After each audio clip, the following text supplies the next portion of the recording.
Well, hello and welcome to episode number 422 of the Plain Talking UK podcast. I am Carlos, and in this week's show, we sing happy birthday to me. Thank you, guys. And in other news, I hadn't read that before we started. And in other news, we have executives throwing bags, food festivals, and virtual phone or plane spotting. What did I say? Phone spotting, oh my word. In the military news this week, the US Air Force starts thinking about unloading some of the competitors for the light attack aircraft competition, and the Air Force of Mali receives some newer aircraft. So, joining me this week in the PTUK Master Suite Studios, it smells nice, is the one and only Matt Smith. Well, hello everyone. Hello, how are we? It's a bit warm here, I'm not going to lie. I know we shouldn't complain. We should be. We shouldn't complain. I know, but we can't help it. We are British at the end of the day. Yes, we are British. How's the studio, Matt? So we hitting 30 already? Not quite. We've got a very cool 29.1 currently, so we're not far away. Yeah, it's freezing in there then. Quite toasty. I'm not going to lie. And also joining us this week, it's the legend that is our BA connoisseur. And the seat 1A, well, the seater of 1A, it is Neville Bounds.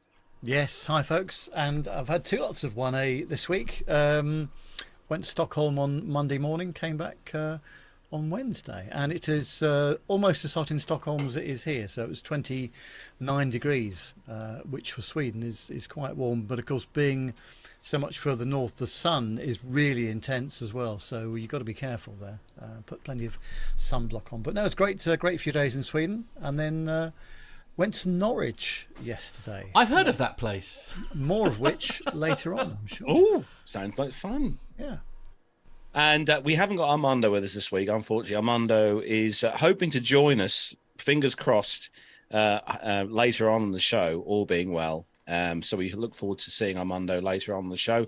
And obviously we've got the reveal for our competition. So we're announcing the winners this week of the competition for the tags, which is going to be good. I've got them here just behind me. So we're going to be giving those out to our lucky winners later on the show. But we have got a very, very, very, very super sub back on the show this week. We've not had him on for ages. We've not had him on for way too long. It's been such a long while since we had him on. It gives me great pleasure to welcome back onto the show Captain Al.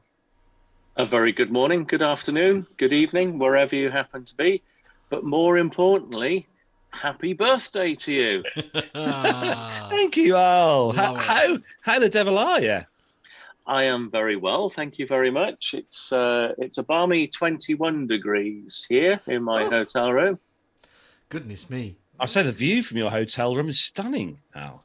It is, yes. That is a virtual backdrop, just in case everyone is wondering. Where I am is far removed from any airport views. I elect to have a view for the car park, which is significantly quieter than the view of the runway. Yeah. I know some aviation enthusiasts would pay extra for the runway view, but I am quite happy to go for the peace, tranquility, and quietness during the course of the night. Don't blame you at all. Don't blame you at all. Well, at the end of the day, you're doing something quite important in the morning, aren't you? At the end of the day, you want to be fresh and ready to rock. Yes, I shall be up at just after 4 a.m. tomorrow. Oh, dear. Oh, blimey. Right, we better get a wriggle on. We don't want to keep him any longer than is necessary. Blimey. How's the flying going, Al? It's going very well, thank you. Like many airlines, my airline has had a fairly challenging summer period. But unlike some, we are still selling tickets. We are continuing to take people where they want to go. More often than not at the moment. The early part of the summer was quite hard work. I'm sure you've covered that on various episodes. But I'm pleased to say that aviation generally seems to be, well, should we just say mending then from a bit of a sort of a blip at the early part of the summer. I will say there's lots of love in the chat room for you, Al. People are very pleased to see you back. Well, the fact that I'm still alive. the fact that you're back on the show, that there's Tony S is yay, Captain Al is back. I know. And Dirk S is, oh, Captain, my Captain. Whey, there we go. See. Rest assured, I'll slip some innuendos in along the way. In your I endo, don't yes. doubt. I don't doubt it. So we have some stuff to clear up. 29.3, by the way, in the studio. It's going up. Oh, blimey! At the top of the show, and first off, well, actually, it's funny you should mention the temperature, because I was sat outside enjoying a non-alcoholic beverage earlier, because there is a military segment in the show notes here, so we don't need to involve Armando, because obviously he can't be bothered to turn up on time. I was sat outside, and I've got my phone, and the next thing I know, my wrist is vibrating, and my phone says that I need to shut down. I've overheated. Oh no! It's like, it's a watch, for heaven's sake. But anyway, there we go. What can I say? So yeah. So what is the temperature limit for the PT UK studio system there, Matt? I mean, at what point do we have to go into situation critical and end the show? Just for the military, is just for the military. Answer. Okay. Well, I mean, if you're to follow the rules and regulations, I think is it 41.3 degrees or something silly is the cut-off number for like work, unsuitable working conditions. I can almost see like Nev blowing heat through his microphone now. Just try and let's see if we can bin off the military. Yeah. Oh dear. Great. Anyway. So first off, we've got some stuff to talk about at the beginning or the top of the show. Anyway, Nev, you're going to talk to us about something. All right, okay. There's some show notes. We had a little meet up last night, didn't we? Didn't we? Yes, we did, and it was very pleasant indeed. And we had the pleasure. Well, I had the pleasure of going over to Norwich, because I was working there in the afternoon, and then went over to the. I dated a girl from Norwich once. Did you? Is that a start for a limerick? Yeah, I was going to say. Well, I mean, you can just put it together for yourself, really. But I mean, the key word is once. Oh no! You obviously disappointed her. That'll be what it is. Yeah, absolutely. Yeah. She and many more, Nev. Oh my word! Yeah, 29.5. Just putting that out there. Temperature's going up already. Going up by 0.1 every time Al talks. Anyway, we had a lovely meet up last night, didn't we, Nev? We did, and great pleasure to have met Mazouz Karim again after the 400th show. So we felt a little bit underdressed. We did. It turned out he was a very smart young man there, but he just come straight from work. Hence the nice crisp shirt and tie. But absolute pleasure to see you again, Mazouz. Thank you very much for making the trek up there, and it was some great views over the city, actually, wasn't it? Especially the cathedral behind as it starts to get dark. So no, it was great. Very nice evening, and some good food to boot. I have to say, because me and Carlos, obviously we live in Norwich, and when Nev sort of came over and stuff, because you stayed near the train station, didn't you? Yes. And there's basically the river that's either side of it, and of course if you sort of look down to the right, down towards Carrow Bridge and all that kind of thing, and I just thought, and it was just sort of starting to get dusk, wasn't it? So the sun was sort of quite low and things like that, and I thought, do you know what, I'd forgotten how beautiful Norwich actually is as a city, because it's the place that we always go to do our stuff, and I work in Norwich. You sort of forget actually how lovely it all was. I'm sorry, I disagree with you, Mazouz. The pleasure was ours. Absolutely, it was a real privilege to sort of spend the afternoon. And actually, I have to say a big thanks to Mazouz. Actually, he got me a very nice little an aviation themed present, which is obviously a great idea for me. And I did have some beer earlier, actually, and I opened it with my new bottle opener that Mazouz got me. Which is in the form of a 747, which is also have you got it there? Indeed, yeah. I haven't got it. It's down in the kitchen with the other beers. Okay. I'll have to grab it Please later. do. But, yes, I want to see it. Thank you for that. That's amazing. Yes, it's very nice. Very nice indeed. And he even went as far as to wrap it in aviation themed paper. Yeah. If we're honest, he was more excited about that. A sick bag. That's not a bad idea, actually, for future reference. I'll remember that one. Thanks, Al. Oh, you're most welcome. There's no additional fee, obviously. King of good ideas. Now, Nev, it's kind of close to ish the beginning of the month, and we need to mention some very important people, don't we?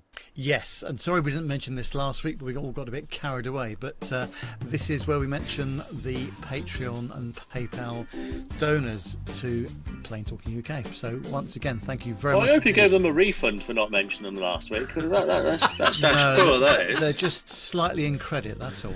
There's no refunds on this show, Al, as you well know. Just a voucher. Yeah, that's it. Yeah. Yeah. Travel voucher. Oh, that's very aviation themed, that is. Yeah, you can't have a refund. Here's a voucher. You can use it on a Thursday. Yeah, and it's a voucher purely for a current bun or something like that, rather than... Yeah. So we've got to thank Logan Lynch, Alex Robinson, Dirk S, Sasha Beer, Stephen Ivey, Nick Codling. You have to read faster than that to catch up. Yeah, I know. Louis Kacharis, Alan White, Stephen Howland, Tanya Wyman, Jacob Darlington Brown, Nicholas Hewitt, Masha Gertz, Owen, Ruben Wells, Neil Lamwarn, Graham Haley, Jonathan Warner, Eric Graves, Jordan Rose, Andrew Wilson, Captain Jeff, Adam Spink, Liz Piper, Jeff Ward, Jenny Parkinson, Evan Shue, Stuart Backer, Ray Williams and Stephanie Plutmer. And the people that have donated by PayPal are Craig Urozoko, Richard Adams, Tony Stubbings and the aforementioned Mazuz Kareem. So thank you one and all. We could not do the show without you. Thank you very much. What a fantastic list of people. And then there's Jonathan Warner in there as well. Well, you know. Oh, he'll be wanting a refund because there's no military this week. Who's going to tell him? I'm surprised he's not messaged me already. He's probably working true, for yeah, a chap. Yeah, imminent, I think. Yeah. Anyway, thank you. If you want details on how you can donate and become a Patreon or PayPal, donate it to the show. Details will be at the end of the show. And yes, Lee Davis is definitely right. Captain Al is on form tonight, and it's going to be a fun night. So yeah, definitely. So we better move on with some commercial news. So if all the team are ready. No, absolutely not. Just stall for another minute. That'll be okay. Fine. Been nice weather today, isn't it? Yeah. It has, yes. That was all I needed. Fabulous. Thank you. Okay. Just turn on the seatbelt light. Please take your seats and fasten your seatbelts.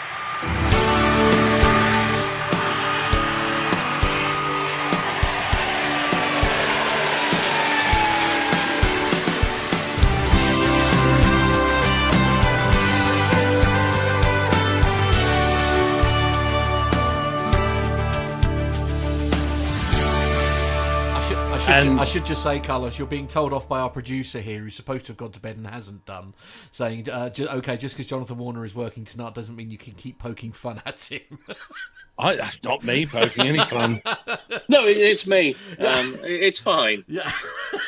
Very well. Anyway, the first news story tonight on the show comes to us from AIN Online and Reuters.com, and it's great news, fantastic news that I'm sure Captain Al will be very impressed with indeed. And premature news, I'd say. Boeing have resumed 787 deliveries after a 14-month pause.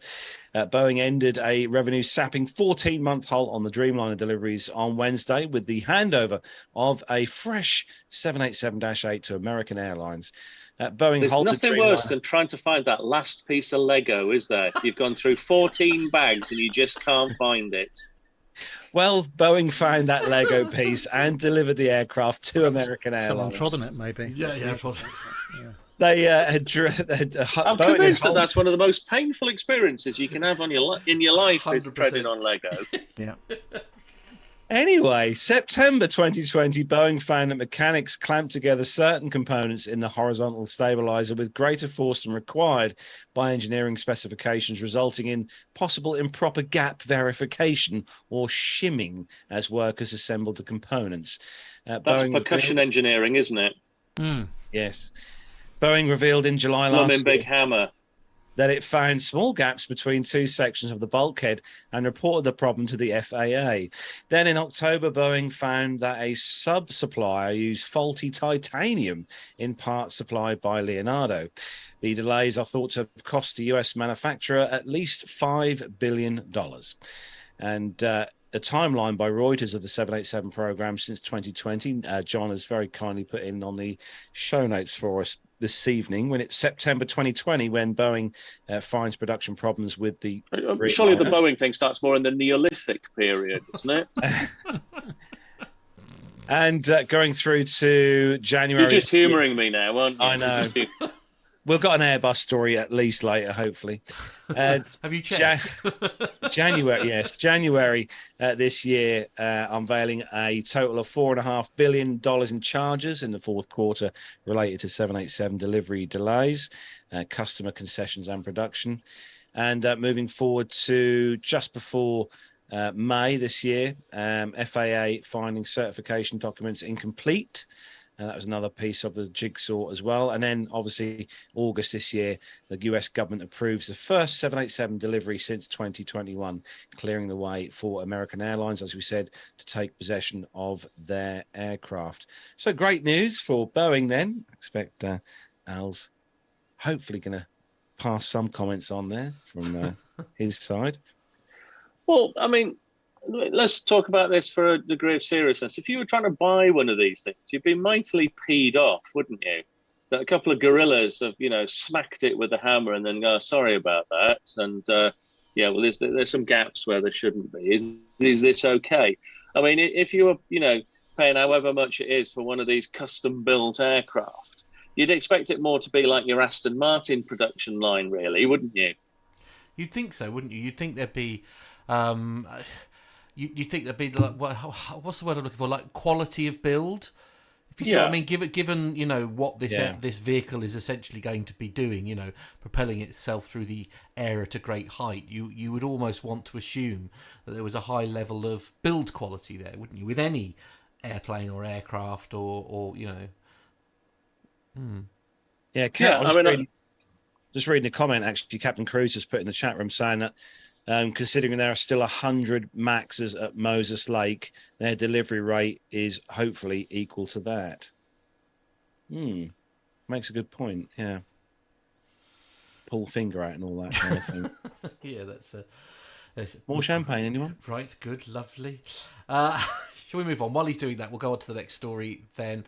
And it is story number 2 is Ryanair, as always. It comes from the BBC.com and The Guardian. Ryanair Group Chief Executive Michael O'Leary says that the era of the £10 ticket is over. O'Leary quoted significant increases in oil prices and rising inflation as reasons for Ryanair average fares increasing from around 40 to 50 euros over the next 5 years.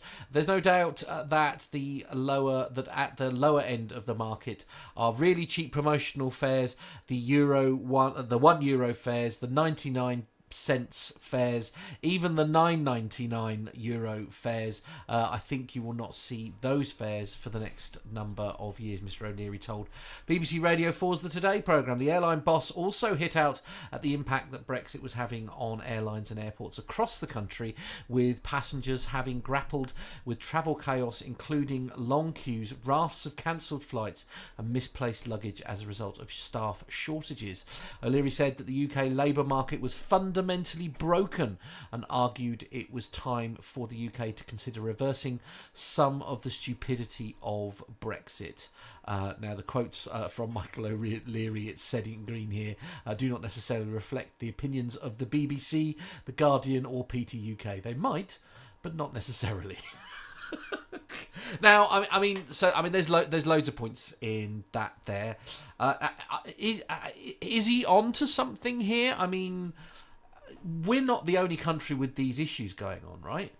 Well, if we're talking about major airport hub delays and staff shortages and all that Schiphol, kind of thing. Yeah. Frankfurt, Brussels, Dublin, how many do you want me to name? Because I've been in queues in all of them in the last 6 weeks. And they're all in the European Union, aren't they? I think they are, Al, yes. Yeah, I thought so. Well spotted that. Yeah. So Brexit's causing them problems as well. Is that because British people can't go and work there? Probably not. I don't think so. No. Okay. No. Right. Okay. Yes. Okay. So, I mean, and also going back to what he's talking about here with the the price fares. I mean, I think that's fair to say, isn't it? Really, I mean, at the moment, is the fuel, the fuel crisis at the moment already having an impact? Because I think the reason why I'm asking this question is because I know airlines in particular bank or store, large quantities of their some of the them do. avgas like in advance, if you see what I mean. So, I mean, obviously that will eventually run out at some point, but at this point, I guess they are still protected almost from these high price rises. I mean, is there an argument that some of these people are profiteering already, if you like, putting the price up for when it does? I don't know. Perhaps I'm being very, very sceptical. I don't know of any UK airlines that are doing the fuel hedging. Well, you can only hedge to a certain extent, can't you? Okay. I mean, obviously the cost of fuel, and also it's not just the cost of fuel itself; it's the currency situation against the dollar, because the dollar is the currency that fuel is bought and sold in. So there's many factors involved with this, and whilst you might be able to hedge it to a certain degree, some of the parameters that we've seen this year, for example, are way out of whack, I would suggest, and therefore, inevitably those costs get passed on to the passengers. But I think one of the big issues with regards to the cost of fuel for aviation is, was there anybody who sat down a year or two ago who predicted a war in Ukraine? And that's had quite a significant effect on the cost of oil. And then the subsequent sort of issues with regards to Russia. So fuel hedging, as Nev has already said, it's a phenomenally complicated process. Does anybody remember that Eddie Murphy film Trading Places? Where they're talking about various harvests and buy low, sell high, that kind of thing. Well, having spent some time with some fuel hedgers in the past, it really is a bit like that.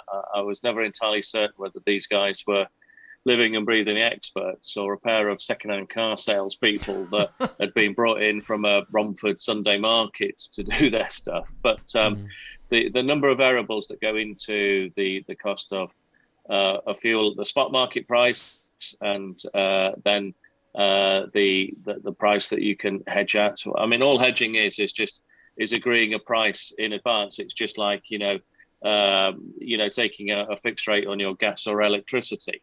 The companies who provide that take a bit of an educated guess as to where costs are going to be, and they obviously aim to make money out of it. And if you cap at a certain level and the wholesale price goes up significantly, then they take a hit. But obviously, if the wholesale price comes down significantly, then they rub their hands with glee. And it's as simple as that. Lots of airlines did hedge, quite a few didn't. So those who hedged at a low rate are in a more competitive position than those who are currently paying the spot price, or then decided to come to the hedging market late to protect themselves from further rises. But the bottom line is that no one really knows what the cost of oil is going to be at any given point in the future. Otherwise, we'd have much more stability on the oil market. And of course, it's convenient for those large oil producing countries to be able to manipulate things to suit their own particular needs, whether it be financial or political. And that's always going to be the case. Whoever's got the nuggets decides how many they're going to give away. If you haven't got any nuggets for yourself, you might go hungry. So that's how it unravels, really. So airlines are just a very small part of that big sort of global finance jigsaw. Yeah, it's as I say, I don't know. I still think I think once the dust has settled on all this, I think things will come back down. And I'd like to. I mean, all right, they might not be $9.99, but they might be sort of 10 or 11 or $12.99. Do you know what I mean? I think they'll still be, the cheap fares, purely because I don't think O'Leary can help himself. Actually, I know. So we were talking about fuel. That's a good point, actually, because I know the fuel prices here at the pumps in the UK have gone down slightly. I will say the word slightly. Is that the same with the fuel for the aircraft now, Al, or do you not sort of get to see the price as such when you're? It's not something I have any direct visibility of, primarily because a lot of the airlines will have a sort of global contract, so they will be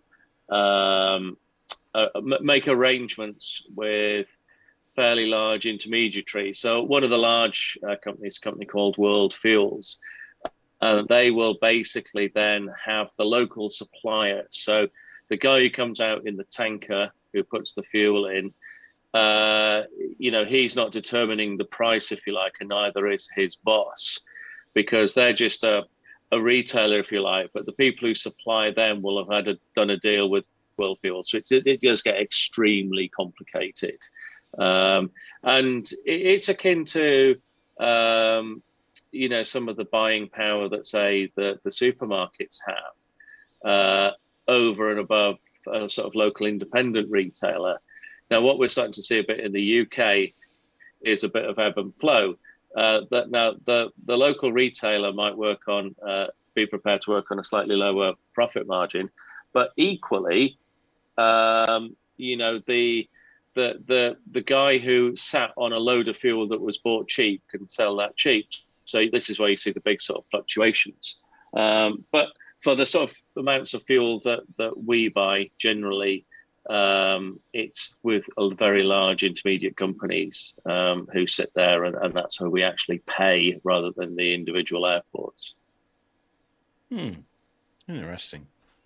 Yeah, there's been a bit of debate in the chat room about this as well, but we better move on because we've got loads to get through on the show. So, Nev, you've got the next story all about a certain thing that was all over social media yesterday, especially on Instagram. Yes, if Al experienced some delays on his way home up the M6, this may have been the cause of it. And it's on bbc.com and the coventrytelegraph.net. And it says that part of the last British Airways jumbo jet will become a tourist attraction after its new owner said he didn't want to see it crushed into cans. The top deck of the Boeing 747 has been moved from the Cotswolds to take up residence at Salford's City Airport. Doors to Manual founder Drew Hanna is behind the project, and he guested on our show on episode 410. He used his own money and some sourced from crowdfunding to pay for it to be moved from Kemble in the Cotswolds to Salford. It's a 5-hour journey, so it escorted by Gloucester Police on the M5, M6, M56 and M60 before it arrived at its final destination. It'll now have a new life at City Airport Barton in Greater Manchester as the Deck 747, which will be a tourist attraction which will act as an educational resource, a backdrop for weddings and conferences, and a flight simulator. And the aircraft itself, Golf Bravo Yankee Golf Alpha, was delivered to British Airways in December 1998. Is that G Bugger? No, but okay. It could have been. I mean, that's what it looks like to me anyway, but there we go. If you're looking at the photos of it, it seems to be quite ironic that the fuselage is going backwards up the motorway. Yes. I'll tell you what, I'd be interested to see how much that piece cost. Oh, don't. Even Oh, go. no. As I say, you still haven't got permission for your blooming blade that you wanted Stage yet. one So, yeah, blade. absolutely. Fan blade. No chance of getting that past the wife. Yeah. We live in hope, I tell you. Anyway, Al, you've got the next story, and I'm very interested to hear what your comments will be on this particular story. Okay, fantastic. This comes from, numerous publications, but seemingly Airways Mag and Indian Express. And it is Indian airline Indigo announced a global first 3-point disembarkation process, which will enable its passengers to exit the aircraft faster. The airline will use 3 oh, goodness gracious me, speak properly, man, 3 ramps. They use ramps, not stairs, 2 at the forward of the aircraft and 1 at the rear to disembark its 320 and Airbus A321 aircraft. The new process is intended to reduce the disembarkation time from 13 minutes to 7 minutes. This will be implemented initially at airports in Delhi, Mumbai, Bangalore, and on Indigo's A320 and 321 aircraft. Indigo says it plans to extend the scheme to all airports in the country, but it could take about 3 months, according to airline officials. The process will only be used for flights that are parked at remote stands away from the terminal building. So you may ask why they're doing this. Well, more exits equals less turnaround time, equals less time on the ground, equals more time in the air, equaling more revenue per aircraft per day. And that's absolutely true, because all the time an aeroplane is sat on the ground, it's costing money. Whilst it's in the air, it's actually earning money. Now, I can't help but feel that we're probably not a million miles away in certain parts of the world where we have a sort of similar system in reverse to how it works in Japan with their sort of trains and underground, where they have people who are employed to push you onto the train. I don't know if you've seen the videos of these people who just sort of ram you in there. So maybe in India at some point they'll have a team of people who will go on aircraft and just pushing people down these ramps. I mean, it sounds like quite good fun to me. The only problem with it being fun is that people will go round to the front and then join the queue to get back on to come round again, thereby increasing the turnaround time.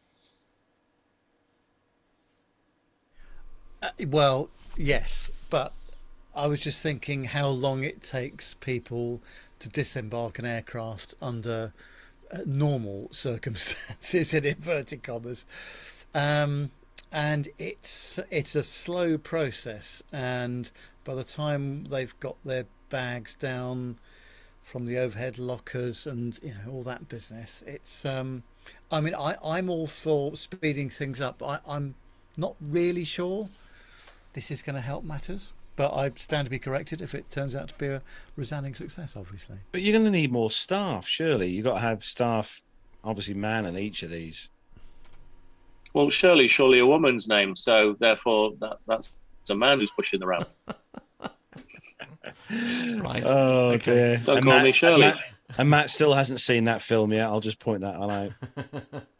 They need them as evacuators in case of emergency to push people out and hit them over the head if they go grab their luggage. I think that's a very good idea, Mike. Well, give me some beans and put me in the aircraft, and I'll soon have them evacuating Good fairly point. quickly. Yeah, seconds. What, the beans? Yeah, yeah. Seconds and he'll be gone. Yeah, absolutely. No, Oh, my not word. in doubt. Yeah. So, next story comes to us from Hackaday. Sounds like a middle 80s show on ITV. Anyway, it's a bird. Did you see Timmy Mallet has cycled all around the UK? Did you see that? I did. Yes, we absolutely. did, yeah. And he terminated it here in Norfolk, didn't he? That was the end of the because he lives around here, doesn't he? Well, did someone steal his bike or something? Probably. He went to Yarmouth. Yeah, absolutely, yeah. Anyway, he did well, though. It was a great little challenge, and he's been doing it for months. His wife must have really enjoyed the piece. Anyway, yeah. There will be a whole group of people who have no idea what we're talking about at this moment. Just Google for our US listeners and out of UK listeners. Just Google Timmy Mallet. What you mean? Well, I thought you were going to say just Google Whack-A-Day, but in the current climate, that could bring you up some rather entertaining videos, couldn't it? Absolutely. What you mean? Where mallet is a word association game where you mustn't pause and you mustn't hesitate, otherwise you get a batch on the head like this, whack whack oops, or like this, whack whack oops, and the one with the most bruises loses. One with the least bruises, yeah, exactly. It's like that. Honestly, it's like we almost watched that every day and not went to school. But anyway, TVAM, hey, yes. Oh, those were the days. Anyway. Hackaday.com is where this story comes from. The headline, it's a bird, it's a plane, it's a live air traffic plane spotting simulation. Okay, well, we've all got to have one. And plane spotting has been a hobby of aviation enthusiasts for generations, hanging out by the airport, watching aircraft come and go, maybe even listening to air traffic control on a scanner from your local Radio Shack or Tandy. You remember that. But how can those of us who don't live near a major controlled airport keep up on the action? Well, by using publicly available information, software, and some ingenuity, YouTube channel Information Zulu has created a live simulation of Los Angeles International Airport, or LAX. For you simulated plane spotting pleasure, the aircraft positional data is gained through an ADS-B receiver, piped through into the flight simulator software with a traffic injection add-on, and the simulator itself is used to properly place aircraft, set the weather, and even the correct aircraft types, liveries, and live air traffic control is even brought in through radio receivers to add to the realism. Wow. So there are two views, one for the south complex of LAX, another for the north, that run concurrently. Software in use is the Lockheed Martin prepared 3D, PSXT by Nico Khan. And also you can use this through Microsoft Flight Simulator as well. Hardware in use, Matt, you'll know all about these, I'd imagine, the hardware. Raspberry Pi 4. Oh, love that. Yes, it's a good unit, that. Sounds good with custard. AirNav, ADSB data, RTL SDR radio receiver, USB dongle. Sounds interesting. ADSB filter and amplifier. Plus loads of other stuff as well. Matt will put the stuff in the show notes for this, but it looks good. The actual picture looks good, Matt. I'm not sure what the point of it is, though. I mean, it's just, so look. So this is actually live. This is genuinely a live stream, and in fact, if I press this button here, you can even hear like the ATC and all that kind of thing. So it's all being pumped through, sort of like live. I guess it's fake engine noise and stuff. I mean, we're looking at where are we? I'm trying to, I mean, the data there is amazing, where it says like next arriving heavy and stuff like that. All little things like that. So this is south arrivals, but you can also have south. You can also have north departures and arrivals as well. This is. I mean, the graphics and stuff are amazing, aren't they? Because it does look like. You've even got the detail of the shadow even as it's coming into land and it's getting shorter. The buildings look a bit and like a photograph and not animated in any way. Yeah, look like they've been stuck on a photo. But I mean, it's good fun. I mean, many people enjoy listening to ATC, don't they? So I suppose if you want a visualization of that of those comms, I think this is brilliant. Especially if if you're in an area, I feel like this would be exclusive to Los Angeles. I don't know. Perhaps I'm wrong. Well, I mean, I don't know what everybody else thinks. I've not flown into there before, so I can't say. But Nev, all I remember about LAX is delays and distance between terminals and attitude of some immigration people. But yeah, not one of my favourites, I have to say. But I mean, I think it's, as Captain Cruz points out, it's one of those things that they simply did because they could. No actual use, really. True. But I suppose it visualises the ATC side of it. Tony S makes a good point in the chat room. Actually, Captain Cruz is saying one of those things they simply didn't, or they did because they can. No actual real use. True. Tony S is saying I'd rather go to an airfield and watch real planes. Yeah. Yeah, I suppose because you've got your little scanners and stuff, haven't you? So you can listen to the chatter if you want. Because I assume it's still not encrypted or anything, is it? No, live. You can go on liveatc.net on your phone or on your. They've got an app and also on the website and listen to live ATC from pretty much every country around the world, apart from the UK. So if you want to listen to stuff here in the UK, you will need a scanner to listen to it. So indeed. Okay, we'll move on to the next story then, and we're off to the land of Qantas for this one. And thank you. Qantas asks management to work as baggage handlers, so it's 1mileatatime.com and fortune.com are our sources for this particular story. Qantas Airways, Australia's largest domestic and international airline, is seeking at least 100 executive volunteers from senior staff and management over the next 3 months to help address baggage handling delays on the ground. Roles include loading and unloading aircraft, sorting and scanning bags, and driving the tug vehicles used to ferry luggage around the airfield. Qantas will provide full training to all volunteers in the programme who will be asked to help at either the Sydney or Melbourne airports. They work at airports for a 3-month period starting in mid-August, either 3 or 5 days a week with shifts of 4 or 6 hours. The note emphasised that there is no expectation that volunteers will take on extra duties on top of their normal roles, and that those who sign up will be able to rework their schedules and commitments with managers for the duration of their commitment. Now, forgive my naivety here, but is this going to help in any way? I mean, I know they're going to give them training, but I guess there's a chance that quite a lot of managers and stuff may not necessarily actually work airside and therefore have the appropriate permissions to be that side, in which case that's going to add, already significant pressure, if you like, to a system that's trying to get everybody through as quickly as possible. Or is it, if you are a manager or senior staff, that the airside is a given? I don't know. Does anybody? I suppose we have to ask the question whether Captain Alice had to load his own aircraft yet. No. Captain Al's back would not appreciate loading baggage. That's not to say that I wouldn't be prepared to do so. I've not had need to do so. And there reaches a point where it can become counterproductive. I know that some of my colleagues in other airlines have done this, and well done. I would say with a degree of caution, though, because if you manage to, injure yourself whilst doing this, yes, you've got all the bags on the aeroplane, but now the aeroplane's not going anywhere because you're broken. So it's one of those difficult situations. I'm afraid there can be a situation where everyone's a winner or everyone's a loser, shall we say? Tony S in the chat room makes a very good point. They could try a job swap and get the baggage handlers to run the company. Okay, I mean that's an option, certainly. Yeah, we could give that a go. Now, a little bit of extra information on this from John. The airline laid off over 1,600 Qantas ground handlers during the pandemic, replacing them with contract workers in order to save costs in the long run.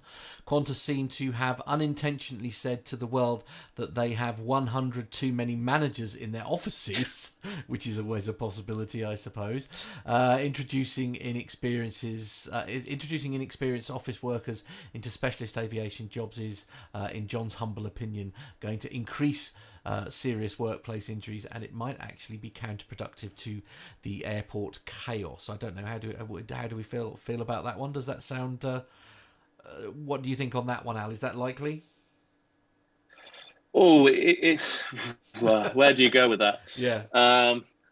I really don't know. Is the truthful situation? I think airlines across the world have applied different strategies over the last few years, and when it comes to headcounts, who's to know? I think hindsight's a wonderful thing, and also people who had a crystal ball came out of this very good, but those who had no crystal ball, or indeed the batteries had run out of their crystal ball, didn't come out of it so well. So true. Yeah, I think we'll just look back on it as something best forgotten. Just roll our eyes and go, "Cool, what a mess." Yes. Yeah. Interestingly enough, the Transport Workers Union agrees with John. However, Qantas says that the execs will undergo the same level of training as any new recruit. So why don't they just get new recruits? I mean, if they're going to retrain these people, they must be people who want jobs. Absolutely. I can see how it might be perceived as being good morale boosting to have the manager of XYZ department down there, shifting bags, but only if he or she pulls their weight.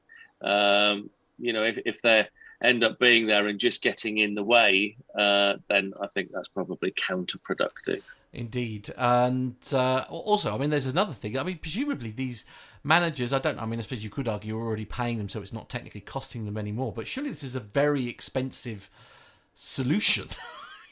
These people, because I suspect these managers, and especially when we're talking senior staff and stuff, are probably on a little bit more than the baggage handlers. Oh, absolutely. Well, I mean, I actually can't help but feel that it's a little bit of a sort of a PR stunt. This, yeah. It's although you'll remember, Al, in the broadcast days of UK television, when the breakfast independent company TVAM was involved with strike action with the what was it, the ACTT, wasn't it?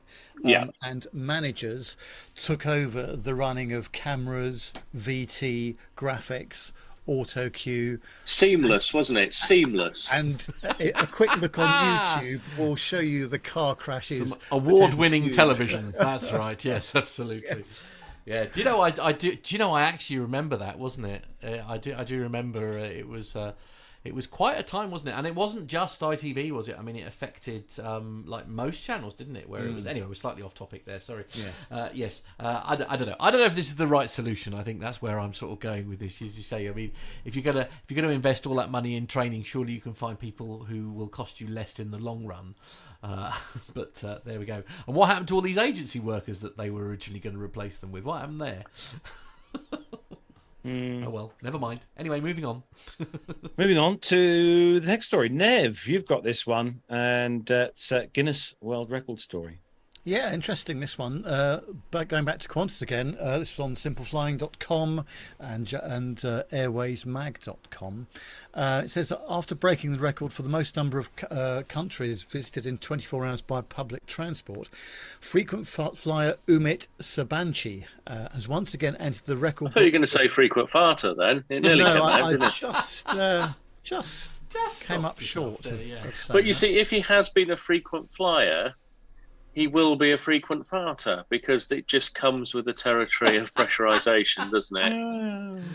You can try to hold it in, but those of us, Nev, who are regular travellers, it's just best to let it go, isn't it? And just, hope that it is just a dry one.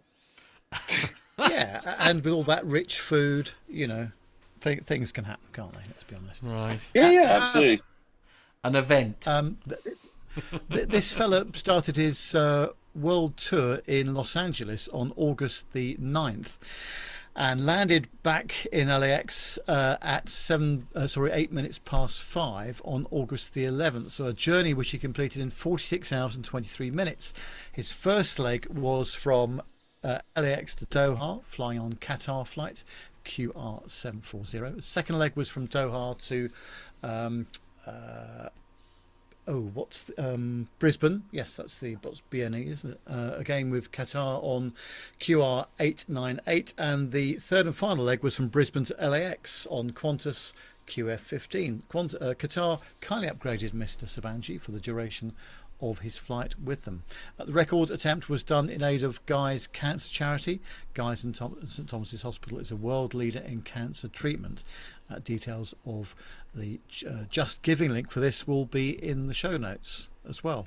That's quite a distance, isn't it? And over 36,000 kilometres. What's that in real money? Well, that sounds like about 25,000 nautical miles, isn't it? Something like that.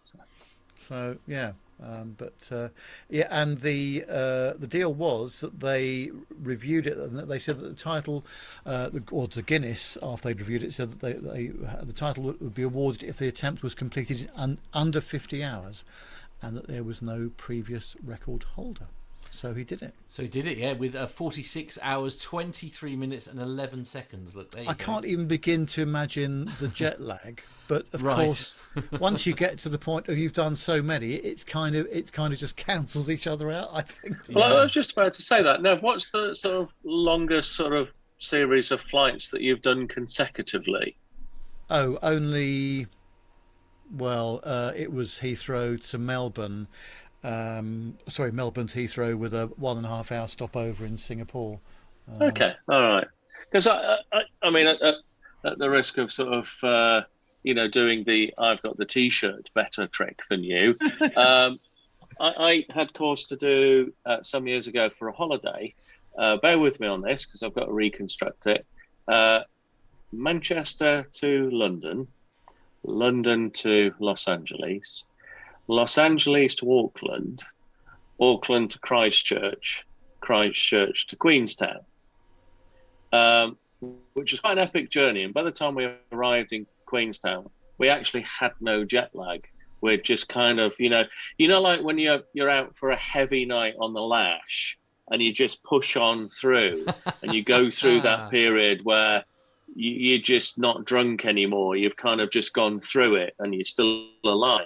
This is not a recommendation, children, okay? This is not, but it can be done.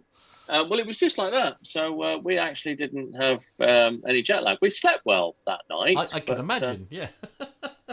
And an opportunity for a deep vein thrombosis as well, possibly. Yes, always a risk. Well, actually, I mean, on the flight from Los Angeles to Auckland, there was a guy in the window seat, and I said to him, look, at any point, if we're asleep on the flight and you need to get up to go to the lavatory. And he said, no, I do this quite often. He says, I don't need to go to the lavatory. It was like a, 10 or 11 hour flight. I forget exactly how long. He never got up. What? He didn't move. I can't get my head around that. I really can't. Oh, well. Okay. Well, I mean, congratulations, I think, to him. Fastest circumnavigation. So if you want to have a look at the Instagram account, by the way, it is fastest _circumnavigation, all as one word. So but the notes fastest I'll make sure it's in the show notes, and it's just make sure if you're googling that you don't put fastest circumcision. Yeah, that'll be a totally different site. Yeah, absolutely. Yeah, and it's justgiving.com/fundraising/ Umit Sabanchi, was it? Yeah, so yes. UMIT. Said like a pro. Thank you for that. Yes, UMIT SABANCI. I'm just describing it for our audio listeners, as I say, justgiving.com/fundraising/ But if you're listening in the car, don't start typing now, please. No, absolutely. Here, I'm going to try it with the phonetic alphabet. Are you ready? Union, God. Mike, Indigo. Union. Is it not? Oh, what is it then? Oh, we've gone back to that 1980s program, Chips, haven't we, on TV? Okay, yeah. Oh, Unicorn. No, what is it? That was my favorite TV show growing up, by the way. Chips. Chips was my favorite TV show. What was Chips? I feel like I need to know what that was. You've never seen Chips? No, why would I have seen Chips? I don't understand. Oh my! Right. Jeez, Yeah, we need to. Poncherello and John Baker, 7 Mary 3 and 4, responding to a 1029. Oh, Matt, you really did like it, Armando, didn't you? You were there. I mean, wow. Okay. Well, until that mustache left my face last week, I looked like Poncherello from 1978. I'm getting a feel that you've got the leather chaps as well, haven't you? Hello. You've got the leather gear. It's got. Well, Al, because you are in the circle of trust and nobody is watching this. Yeah, I do. Strictly for motorcycle riding, though. Right. Okay. Very good. Moving. Oh my word. Well, hello, Armando. Nice to see you on the show. Good to see you. Whereabouts are you, Armando, this evening?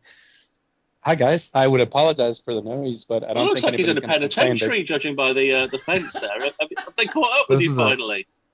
There's a very secure waist-high fence here at Brackett Field, historic Brackett Field, just outside of Ontario, California. There's a Diamond, TA40, I think, taxiing by me. So I don't know if you can hear it or not. Should be in the picture there. So, but if it's in California, it's probably electric, isn't it? So it won't make any noise. Yeah, it's got a 17-blade prop for noise pollution. Yeah. There'll be a sticker on the sides of the aircraft saying this may cause you cancer. Right. And just for looking at it, they're going to tax you on it. No, but yeah, we've been in Megan and I have been in LA for a couple of days now. We did all the LA things, and we're staying up in Burbank. And then today we're heading up to wine country over in Temecula for a couple days of relaxing there. So. I say some actual time off on Monday. This is a bit exciting. Wow. Did you meet Mr. Sabici, who's just come back from Brisbane? Now that's Sandwich, Alma, what's B? Broadway. Yeah. Sabici. No, I didn't have the pleasure of meeting Mr. Sabanci. See. He's probably not Italian at all, is he? Well, we can make it up, and I'm sure we're all going to speak with our best Italian accents when we say it. Yeah, I mean, I'm sure his lawyer will probably tell us exactly how to pronounce his name when they get in touch. And that's why we're going to move on to the next story, Al, because it's a food story, especially for you, Al, chosen by John, especially for you. Awesome. Fantastic. So this is about Vistara launching an in-flight food festival to celebrate their second long-haul anniversary. Vistara has announced, oh, by the way, this comes from, well, let's just say Simple Fly and Travel Radar, Aero and Curry Tales and Twitter. Probably Instagram too. Never let the Instagram people go second best. That's my opinion. Vistara has announced a special food festival to take place on board all long-haul flights to celebrate the carrier's 2-year anniversary of long-haul operations. The meals will be available on all flights from Indira Gandhi International Airport to Paris, London, and Frankfurt from the 5th until the 31st of August. The special Awadi cuisine comprises of famous Awadi dishes like Zafrani Paulo, which is a rice dish with flavored spices, Dumka Paneer, which is a curry of spiced cottage cheese. And it's not the sort of cottage cheese that we're familiar with in the UK. Paneer is very, very nice. Murg Handi Korma, which is a chicken curry, Aloo Bakara Kofta, potato curry, Akari Karuchan, which is a pickled chicken curry.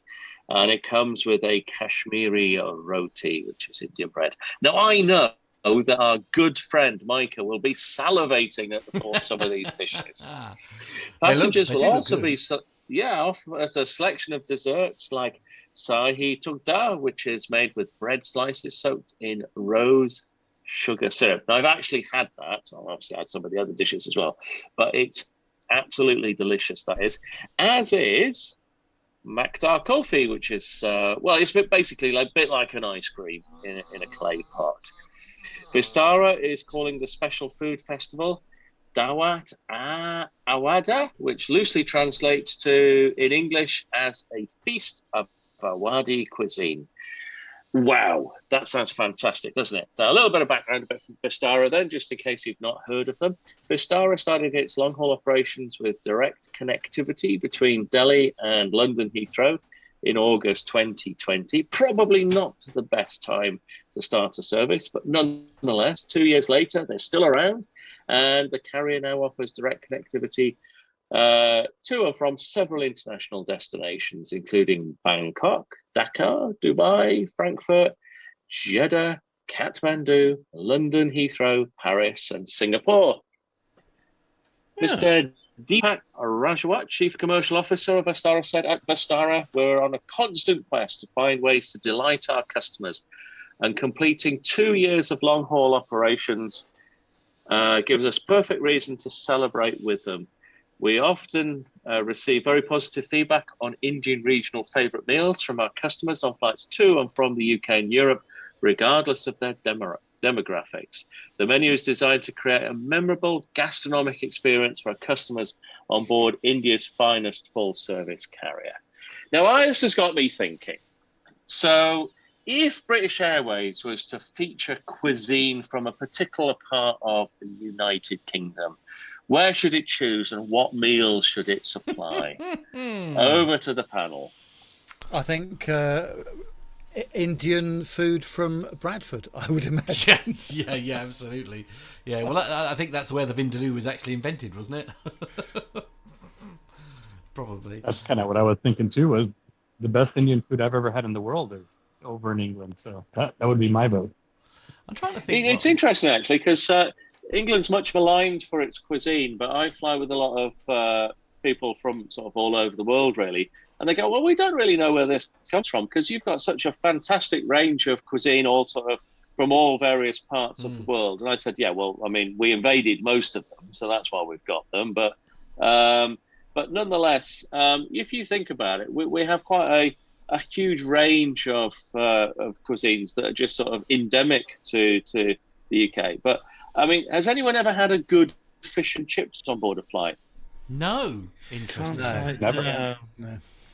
Oh, And well, I have lamb, had fish I and think- chips, and it was I awful. think lamb is the best thing that you guys do. When I lived in England, I could have eaten lamb every night of the week at a number of different pubs in my town. I've never had lamb as good as I have. So, and I've never had that on a plane. Which is a surprise almost, because you think actually New Zealand are more infamous for their lamb, certainly for supplying lamb. Perhaps they're not so well known for doing it. Interestingly enough, Neil Lamorne is suggesting Yorkshire pudding and gravy. That might be a good sort of. Do you know, what's the one that they do where you? Cause there's a special name for it, isn't it? Where you serve like the potatoes, the peas, the meat, and the gravy all in a big, large Yorkshire pudding. What do they? That would be a very British thing, wouldn't it? Anyway, it doesn't really matter. But I know what you mean. Yeah, I know what you mean. Yeah. It's not a hot pot, is it? But it's Cozy something roll, like that.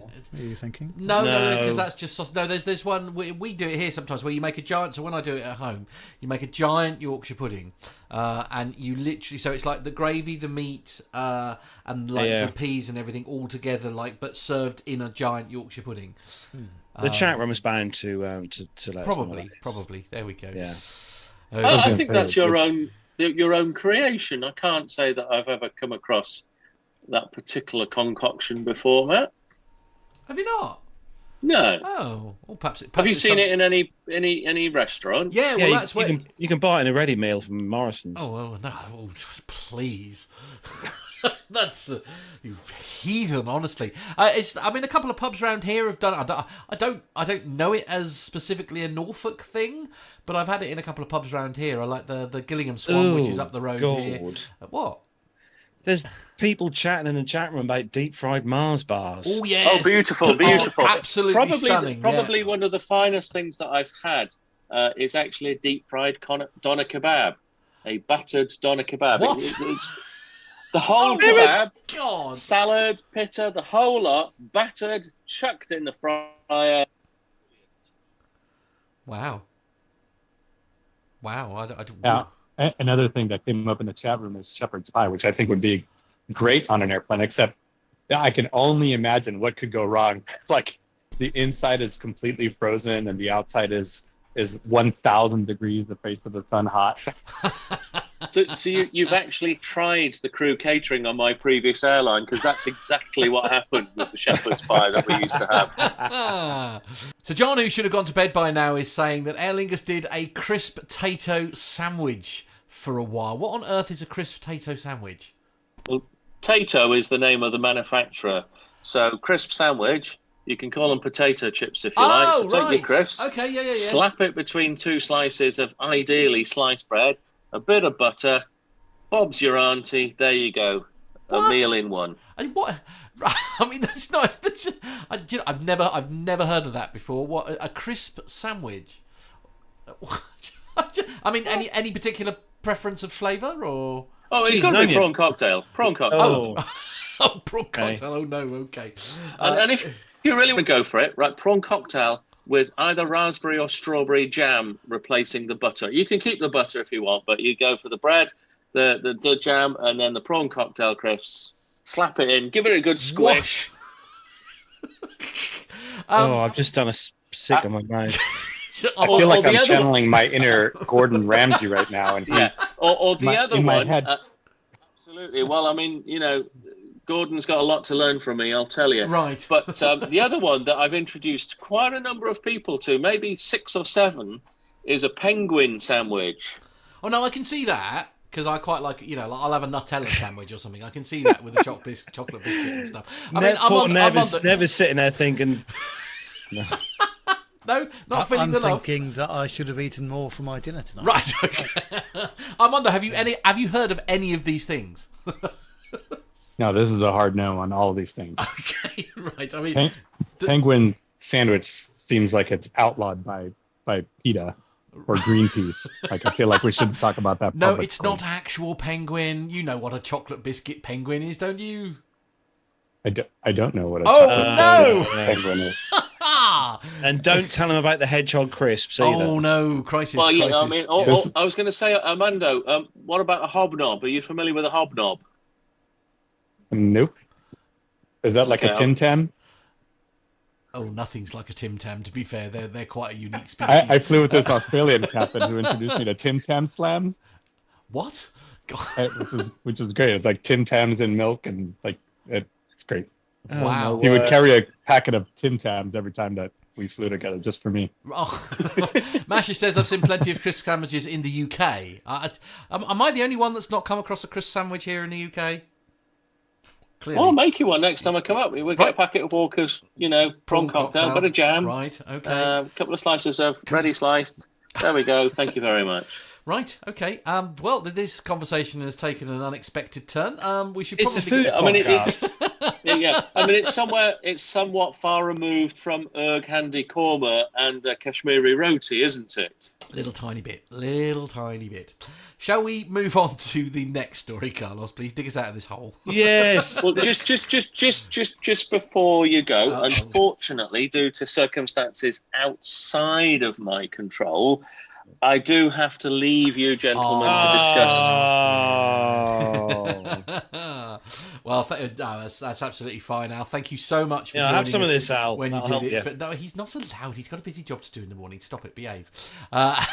He's trying to offer him. So it have been my intention to stay with you for the entire duration. I do profusely apologise, but I do need to love you and leave you. It's been great whilst it lasted. And I wish you good luck with the next show that won't have me disturbing it every 2 minutes. Absolutely, it will be the poorer show for it, Al. Thank you very much for your time. It's been lovely it's to been have great you to have you back, back. Absolutely, it's been a real pleasure. It's been I know what's All right. going on here. We're nearing the military segment, and Al's like, "Oh, look at the time! I've gotta go. Gotta go. Yeah, absolutely. I thought it was to do with your two contracts and you can't appear on the same show together. Oh, Al and I don't have that contract. I'd be on the show with Al any day. Oh, well, there you go. There's a shock. Well, have a lovely weekend, Al. Absolutely. Thank you very much. My sincerest apologies, but I will catch up with you again soon. Yeah. All the best to you all, and thank you for all the nice feedback in the chat room for everybody who's listening there. Well, good luck and well wishes to everybody. Take care now, Captain L out. Take care, Al. Thanks a lot. Bye. Okay, then, Carlos, on to the next story then, please. Yes, and we're off to talk about Embraer for a change. I know. Oh, it's been lovely having Al on. It has. It's from the robreport.com, and Embraer's new, more efficient turboprop airplanes could hit the skies. Don't know why they'd hit the skies for next year. Embraer has been hyping its next generation turboprop, or TPNG. Sounds like something out of Star Trek. For quite some time, and now the aircraft finally appears to be taking shape. The Brazilian aerospace manufacturer shared a new teaser video, which Matt's playing on the YouTube feed right now, the shape of things to come at the weekend to give aviation buffs a more in-depth look at the new design. Embraer first floated the idea of a new family of turboprop regional airliners back in 2017 in response to growing demand for smaller, more efficient aircraft. So by 2021, the concept had snowballed into a 75 to 90 seat airliner with a cross-section similar to that of the E-Jet E2 and a set of distinctive rear-mounted engines. Indeed, TPNG will have a similar layout as the E2, but the cabin will be much quieter since the engines have moved from the wing to the aft of the aircraft. Embraer is currently in discussion with a number of manufacturers to find the most effective and fuel-efficient engine for the TPNG, and it's expected to select a power plant for the fourth quarter of 2022. The TPNG is expected to launch in mid-2023 and enter service in early 2028. That's quite a big gap between the launch to the enter service date there, 2028. But it does look rather interesting. It does. It does. I mean, from Armando, you may be able to answer this question here. How much of a difference does it make to the flying of the aircraft, putting the engines there than sort of under the wing like what we're used to? And Armando's gone. Brilliant. Okay.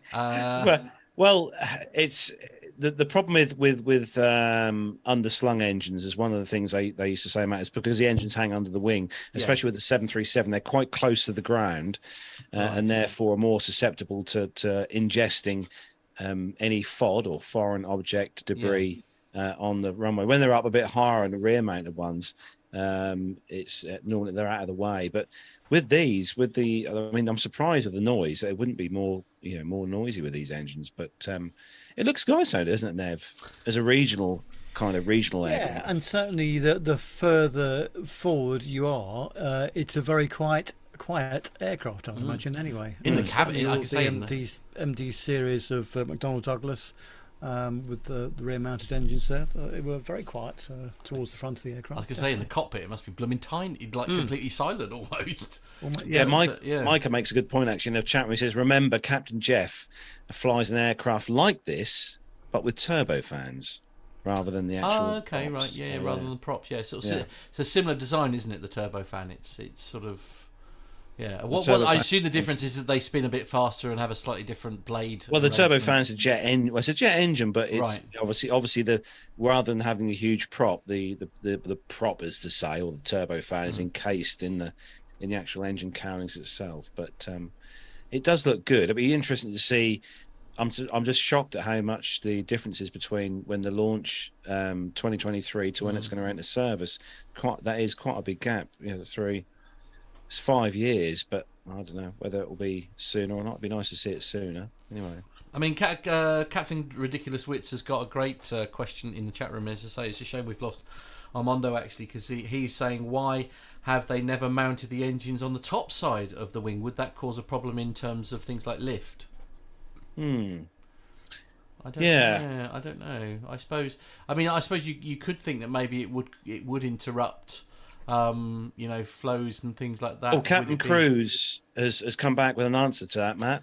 Oh, okay, He's saying the AN-72 and the AN-74s do have the engines over the tops of the wings. Okay. So yeah.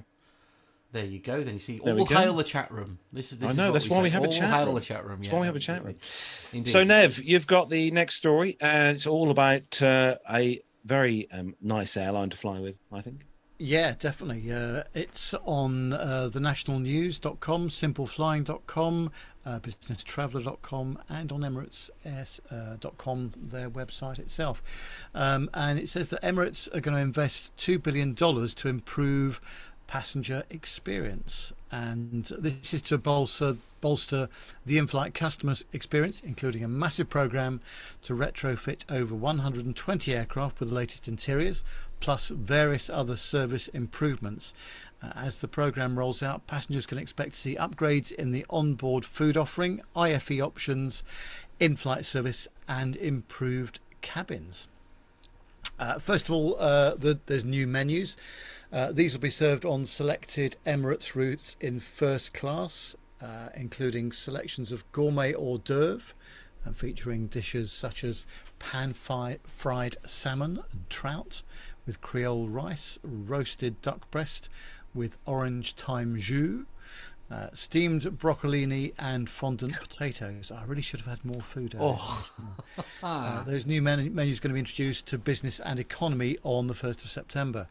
There's also vegan menus in all classes available, and the new vegan menu is carefully curated to cater to the growing number of customers pursuing this thoughtful lifestyle. Vegans or anyone interested in a delicious and healthy plant-based meal will enjoy handcrafted gourmet dishes such as pan-roasted king oyster mushrooms, flavoursome jackfruit biryani, and sliced kohlrabi garnished with burnt orange. Desserts are a decadent affair with a choice of chocolate truffle cake with hazelnut, pistachio and gold leaf, or green grape tart adorned with candied rose petals, vanilla custard and berry compote glistening with yuzu pearls. In the champagne and caviar experience, customers can now savour unlimited portions of Persian caviar as part of the Dine on Demand service, with an exquisite pairing of the world-renowned Dom Perignon vintage champagne. Emirates is the only airline with an exclusive agreement to offer the luxury brand on board. And on flights departing Dubai, customers can now consume fresh greens harvested from Busticana, one of the world's largest vertical farm and newly appointed joint venture investments through Emirates Flight Catering. First-class customers can create a memorable movie moment on board by ordering cinema snacks as they enjoy the 5,000 channels on Emirates ICE in-flight entertainment system. The cinema snack menu includes Moorish classics such as lobster rolls, juicy sliders and salted popcorn, and they can be ordered on demand. There's been specialised hospitality training for the crew as well. Emirates flight attendants already have a solid reputation, but the airline is keen to improve this and is partnering with École Hôtelière de Lausanne, one of the world's top hospitality management schools, to craft the Emirates hospitality strategy and encourage what they call inspiring customer experiences. Emirates cabin crew have already begun engaging in intensive training programs focused on delivering the 4 service pillars: excellence, attentiveness, innovation and passion. All of the cabin interiors have been upgraded. The most significant investment is an extensive and record-breaking refurbishment of the aircraft fleet interiors, where cabins will be retrofitted with new or upholstered seats, new panelling, flooring and other cabin features, benefiting all Emirates passengers, including every cabin class, will be refreshed and new premium economy cabins installed. After the retrofit, Emirates will have a total of 120 aircraft offering premium economy seats, and the first aircraft are scheduled for retrofit in November. The new premium economy class, in fact, is now rolled out across 4 routes daily, 2 from London Heathrow, Charles de Gaulle and Sydney, which started on the 1st of August. That sounds very decadent indeed, doesn't it? All of that. Those premium seats look blooming nice, Nev. They do. They are. As premium seats go, Absolutely. they look very, very nice indeed. Yep. I'm trying to find the premium seats. Are these the ones you're talking about here, where it's got the nice? Yeah, those padding ones, back man. with That's the nice it. little cushions. Just Yeah, a bit wide. It's a they're bit the new wider and more premium. legroom, isn't it? That's essentially what it is. But They yeah, definitely. it's I'll tell you what, Emirates definitely know how to do it Yeah. with the cabin interiors. they do. I will say. They really do. They always look very stylish and stuff. The uniforms are so smart as well, aren't they?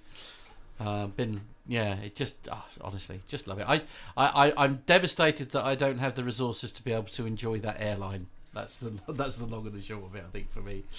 Never mind. I need a trip to Dubai. I'd just like to try, the business and their first. Oh gosh, yeah. If only we knew absolutely, someone that worked there, that would be helpful, wouldn't it? Yeah. I don't think it would be, would it? They'd have to be pretty high up to be able to help, I think. Yeah. It's just, never mind. All part of the fun. Never mind. All So part of the fun. One of these days I shall go. You guys have been. In fact, we were talking at dinner yesterday, weren't we? It's like you guys are very keen to get back to the air show, actually, aren't you? Because you had such a good time. Yeah. But, I am keen to try and get to Dubai one day. Very soon, I hope. So we have got our competition results coming up in a little bit on the show. With Armando's going to pull. Nev is pulled a name out of the hat. Armando's going to pull a name out of the hat. I think he's got some names to pull out of the hat somewhere. But first, we've got a very interesting segment indeed to play, haven't we, Nev? Yeah, absolutely. And this is another interview from our Seething series, Seething Airfield, that Carl and I went to at the start of July, wasn't it? July the 3rd, that's right. Yeah. The great thing about the airfield, as we keep saying, and the folks there, is the community and the interest that people show in what they're doing. And the whole airfield is maintained by the people that run it and operate it. And one of the great things about Seething is all the various stories that you get to hear from people, and this one's no exception. So let's go over to Seething and talk to Carlos and Greg. Back again at Seething then for the fly-in, and I'm here with Greg, standing next to Greg. What is this aircraft for the listeners? Well, this is a Pete and Pole air camper, designed by an American gent in 1928. Bernard Pete and Pole, very popular home built in America, and it didn't really catch on in this country till the mid-80s. But now there are 14 or 15 flying in the UK at the moment, and one or two more being built. And did you build this one yourself? I'm afraid not, no. I'd like to be able to say I did, but No, I bought this much as you see it now. So how long have you owned the aircraft, Greg? Only a couple of years. Only a couple of years. And you've been obviously flying it all that time and storing it here at Yeah, Seething? yes, it lives here in the hangar behind us. I like to fly it as often as I can, but I'm still getting used to it, I have to be honest. It's rather different from the plane I had before this, so I'm choosing my days carefully. Not too much crosswind and nice visibility. So a bit about the aircraft then, Greg. What's powering this? Well, this one is powered by a Lycoming engine, which is fairly powerful for a Peyton Pole. There's only two Peyton Poles in the country that have got this engine. Most of them have got the 0200, which is 15 horsepower less than this one. So this goes very well. It goes very well. And what's the horsepower of this? 115. 115. Actually, in actual fact, it's the same engine that Dan's got in his Longies. But he travels faster than me. What does this max at the max speed on cruise speed? Cruise it typical at 75 knots, which is about 86 miles an hour. Wow. And lots of landing speed with. Approach at about 60 knots and over the numbers at about 50. It's fairly slow. It's fairly docile. And what's it like to fly? Obviously, yeah, being breezy. I say open air. Yeah, it's often been described as a Marmite aeroplane. You either love it or you hate it. If you're a modern pilot who wants comfort, a heater, carpet on the floor, an electric starter, then this isn't for you. But if you like the idea of the golden age of flying, the 20s and the 30s, where you had to use chocks and hand swing it and head in the breeze, then it's ideal. It's very nice, very pleasant. So it's dual seat or two seat? Yes, it's a two-seater. You can fly it from either seat. It's got dual controls. The pilot always sits in the back because some of the important controls like the fuel cock and the trim tab and things like that are in the back. But you can actually fly it from the front. Oh. So what's the furthest distance what is the typical run with a full tank of fuel? What range Well, it only carries about 15 gallons. Okay. It's not a huge tank. If you're asking me how much does it use in the cruise, I can't really tell you. I haven't experimented with that yet.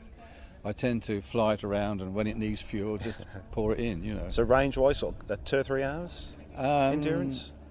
Yeah, something of that order. Yeah. Slightly longer than the range on my bladder. You're lucky. There's plenty of airfields around this area you can fly into. Yes. Yeah. We're well served with airfields.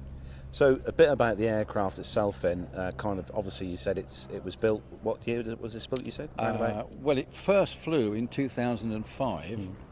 I suppose they must have been 2 or 3 years building it, maybe longer, I don't know.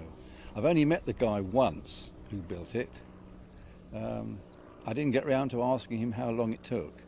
But so are these still available? The plans are. The plans, yes. yeah. It's a plans-built aeroplane. It's not a kit. You buy the plans and then you buy the timber, the spruce and the glue, and you cut and saw and glue until you end up with an aeroplane.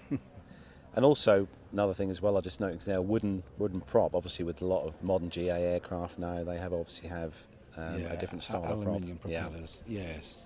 But it's one of those things. I think when you think of an aircraft of this kind of era, when this was first conceived, I suppose you always can think of a wooden prop. Wood. Yes. Yeah. Yes. So what's it like to fly? When you're up there, is it very exciting? It's somebody said to me, it must be like flying in the First World War, but without a gun. But, no, it's very pleasant. I must admit, it's slightly more pleasant in June than it is in January, for obvious reasons. But I like it. So you also, we were just saying before we started, you also own another aircraft here as well in the hangar behind us, don't you? Yes, I do. That's called a FRED. That's a Flying Runabout Experimental Design, that's short for. And I'm guessing it's a very different aircraft to this to fly.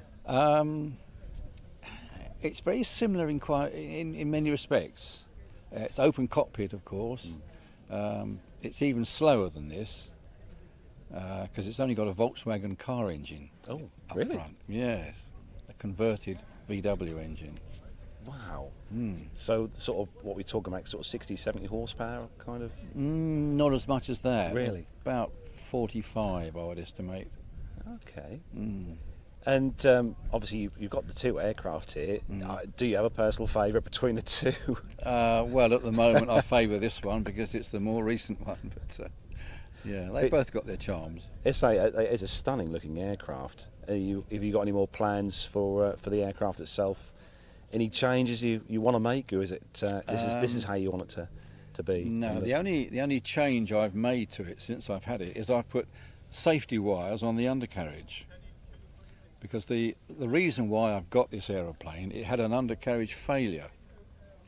One leg broke out, and it went down on one wingtip, smashed the prop, and it was bought by two lads who rebuilt it. And it's known to have a weak spot just behind the wheel. The little bearing in the arm we have to change every 50 hours. But in order to be belt and braces, I've put a steel cable on it, so that if that bearing gives way again, the wheel can only come out so far. Yeah. That's amazing. That's the theory. But it's a lovely choice of colour as well. Very, very impressed with that. And flying wise, obviously, a lot of people learn to fly, learn to train in a Cessna 150. Like myself, flew a 150. Right. This is obviously a completely different beast altogether with the way this is set up. Well, the biggest difference, of course, is this has got a wheel at the back. It's what they call a tail dragger, because it drags its tail. In the air, there's no difference at all. I mean, I learnt to fly on a 150. When you're in the air, you can't tell where the wheels are, but the ground handling is different. Yes, which is where some people come unstuck. But so that's another part of the license as such, is a tail dragger endorsement. I'm guessing that's right. Yes, which I actually haven't got because they've given me what they call grandfather rights. Oh, yes. Because I've been flying tail draggers for a long time, I'm sort of exempt. But so have you had a chance to fly with Dan in the EZ? I haven't. No, I'm one of the few pilots he hasn't asked. I'm not sure. I don't think he likes my aftershave. No offence, Dan. I have. Thanks, Dan. But no, it's great to talk to you, Greg. It's great to see the aircraft here, and thank you. Yeah, it's nice. Are you planning on doing any flying today, or is it just not today? Just for us to look at today. Not today. No. My wife's doing the catering. Oh, so, good. Be looking forward to that. I'm in the sink washing up. Oh, okay.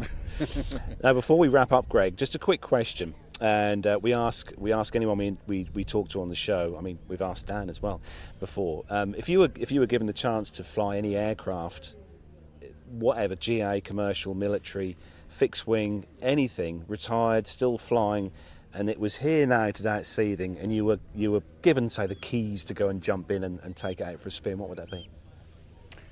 I think it would be a Fournier RF4.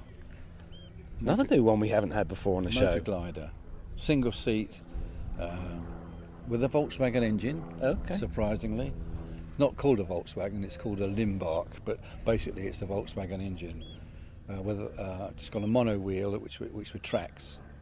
Oh, wow. I've always had a hankering for one of those. Oh, there you go. Well, Greg, it's been lovely to talk to you. Thanks for taking time out of your day. Thank you. And we hope you enjoy the rest of your day here at Seething. Well, thank you. Thank you very much. Thank you. Thanks, Greg. All the best. Discover the pioneers of speed and adventure at one of the UK's most iconic museums.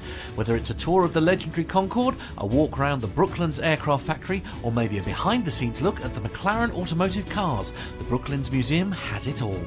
Based at Weybridge in Surrey, it's the perfect day out for all the family. We can also host your private function or meeting in one of our amazing event suites. With so much to see and do, come and take a look at Great Britain's history of speed and flight.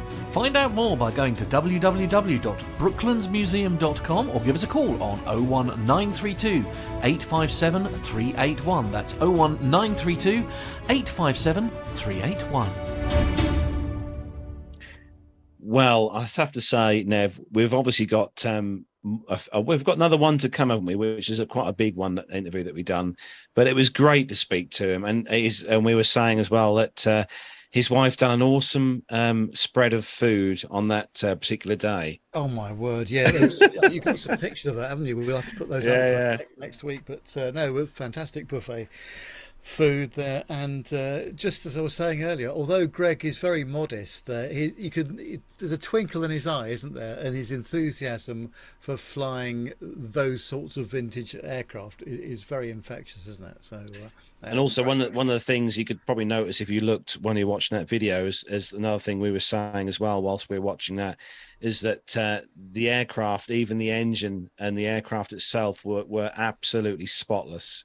Oh yeah, completely spotless, beautifully presented. Yeah, very, very nice indeed. And thanks for your comments, Ray Davis. Thank you for that, very much appreciated. It's nice chatting to pilots, isn't it, Nev? It's really good, very enjoyable. Yeah, absolutely. And we've got some more seething stuff next week, a much longer series of interviews actually, which we're going to be chopping up into about 3 parts, but we'll tell you more about that next week. Yes, looking forward to those.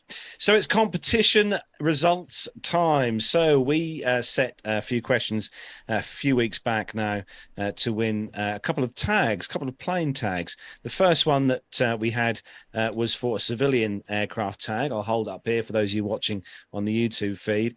This is off a Boeing 747-400. Which sadly no more, unfortunately. And we also had one, especially for Armando, with the military, and it's a VC-10 tag. For those of you watching, you'll see that one there. And these are both limited tags. They're limited to the civilian one is out of 100, and the VC-10 is limited to 200 tags. They cut from the VC-10. This one being a Zulu Delta 241, the ex-refueling tanker. And this is number 7. We managed to get lucky tag 7 out of 200.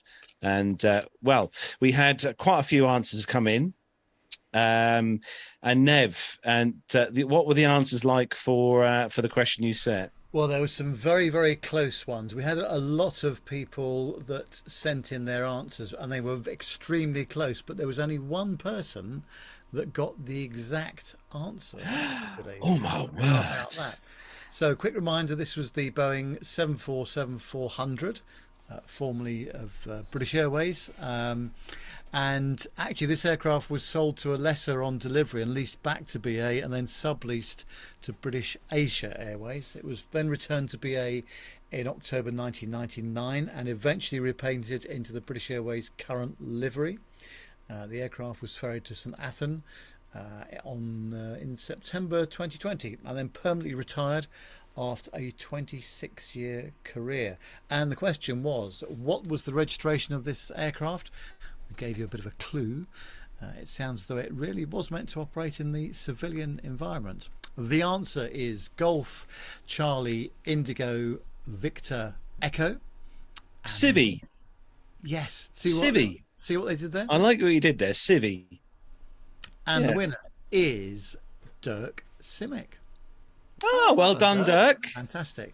Dirk, could you just drop us a quick note to podcast@planetalkinguk.com with your address, and Carlos will send you over your prize. You see this, Nev? It's even got part of the rivets joint along the back of the tag. Oh yes, it's quite good. Yeah, it's got a nice little tag. So now that's well done to you. And we have got our military one here. Now, Armando again set a question for you to win this tag from this VC-10. Got quite a big history behind it. It was the VC-10 that was at the Bruntingthorpe Cold War Jets days doing fast taxi runs before it was sadly broken up and dismantled. As I said, we have tag number 7 of 200 here. And Armando, what was the question that you set for our listeners?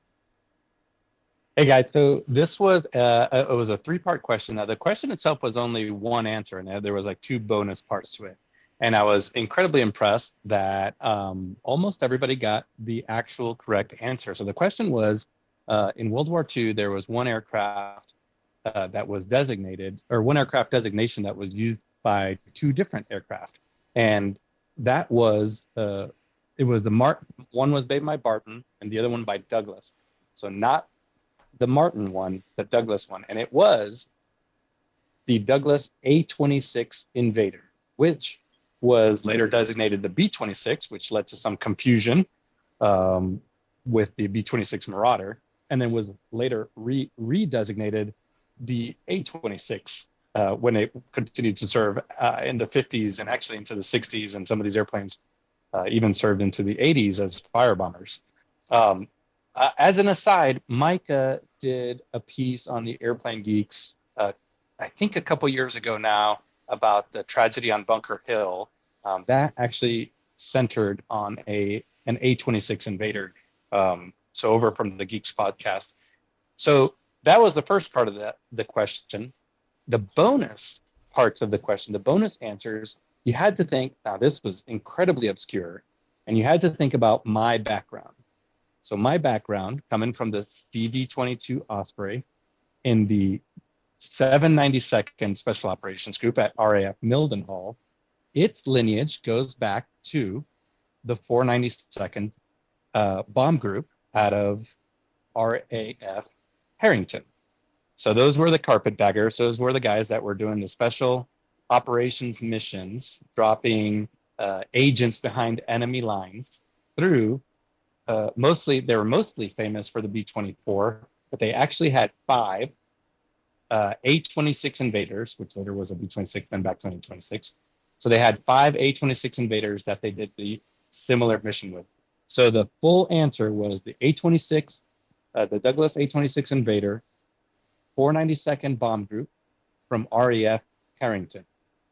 I was actually super surprised at how many people got the A-26 part. So I'm going to put all of these names now. I got a bunch of little pieces of paper. I'm going to put them into the hat. Here you go. See my... And we're going to put... Okay, here we go. This is Grant McCarran. Oh, good lord. Oh, my word. It's going to cost me. Sorry, guys, you got to ship that across the world. Oh, no. Love that. Well, there you go. Word. Grant will be so chuffed. Lots of really good answers. I was super impressed by our military guys, our military fans, aka fanatics. Very obscure question, but you had to know a little bit about me to get the right answer. No, we well done to Grant McCarran, and also we are going to be running another competition quite soon as well. We've got some really, really, really nice hardback books to give away, haven't we, Nev? Yeah, absolutely. Thanks to Grub Street Publishing, we've got some. We've got about 7 or 8 books here now, stored in my little cabinet here. So we've got some nice prizes to give away. So we'll be doing that for future competitions. Yeah, so keep your eyes posted on the show for that. We'll be pulling out of the hat very soon on the show. So Armando, over to you to introduce the next part of the show. Oh, thank goodness that Cap now gone. Now we can just peacefully get through the... Oh, wait, hold on. Ned's still here. Matt, if you're ready, let's hit the military button. Lots of bogeys, 135, 50, Angels 16, heading 340. Okay, now undersea bogeys.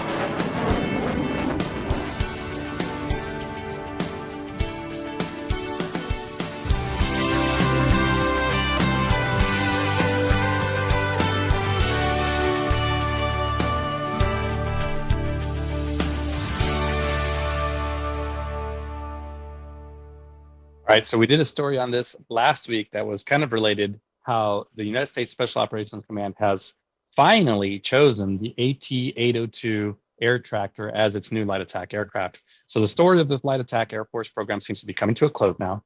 Just over 2 years ago, the Air Force announced that it was buying limited quantities of Textron's AT-6, which Jonathan Warmer was asking me on our private chat, just, hey, how come they didn't choose that airplane?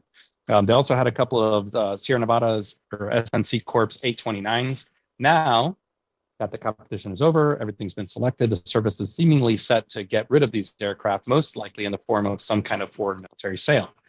So this whole program started around 2009. I think I've lost count how many times we featured stories on this in the show, but it probably goes all the way back to 2017 or something like that when we started, when I came on the show. So both of these aircraft were entered into the competition. 2020, the Air Force announced that it was buying the T6, the AT6 first, and then the A29 a couple months later. All of these things were used as light attack experiments, some with the Marine Corps, some with partner countries. The A29 came over to the Air Force Special Operations Command for an advisory mission. I think I sent you guys a picture actually just in July, I think the beginning of July, from Hobart Field, Florida, where these were based, and these were in the background there with some actually really cool paint jobs. So they were used for demonstrations. They were used for capabilities demonstrations by both Air Combat Command, Special Operations Command, Air Force Special Operations Command.